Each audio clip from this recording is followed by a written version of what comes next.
Now to President Trump's controversial plan to send the military to the Mexican border. The president claims the move is necessary to confront the growing threat of illegal immigrants, drugs, and crime.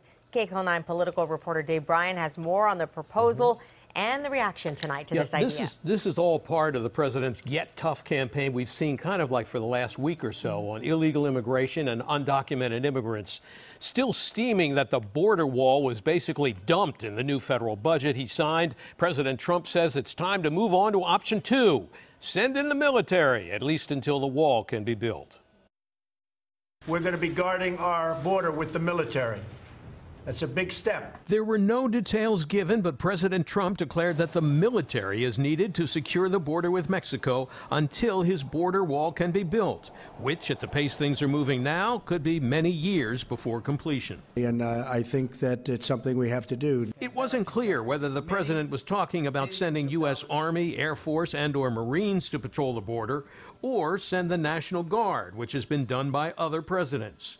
In 2006, President George W. Bush sent 6,000 unarmed National Guard troops to provide technical, engineering, and office support at the border. And in May of 2010, President Obama dispatched 1,200 guardsmen and women to the Mexican border. But again, they did not act as law enforcement personnel. We are looking out with cameras during the daytime and at nighttime, and we're able to call the Border Patrol and law enforcement agencies and allow them to do their job. But critics like retired General Wesley Clark, former NATO Supreme Allied Commander, charged this looks like another political maneuver by President Trump rather than a real solution to a real problem. Whatever he has in mind, it doesn't seem to be justified by anything other than maybe the political opinion. That is to say, the apparent pressure on the border has declined. The number of illegal immigrants have declined.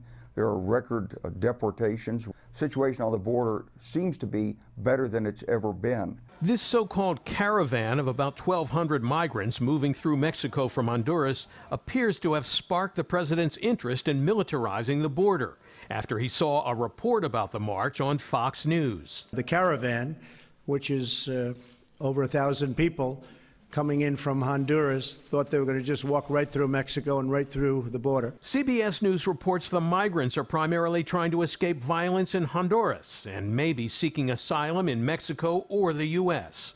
One of the migrants told the New York Times about the violence against her family. She says just recently they killed my brother, and they killed him in a brutal way because of what he had, because of his land. This is why we're fighting to get there, to the United States. As might be expected, the Mexican ambassador to the U.S. was not happy about the announcement that the U.S. military would be moving to the border. It's certainly not something that the Mexican government welcomes. Now, the president also raised the notion of having a good working relationship with Russia, which he has brought up before. He said nobody has been tougher on Russia than him, and he said getting along with Russia would be a great thing. He did not mention Russian meddling in the U.S. election or the nerve gas attack on a former spy and his daughter in England, all of which Russian President Vladimir Putin still adamantly denies Russia had anything to do with. Elsa, back to you.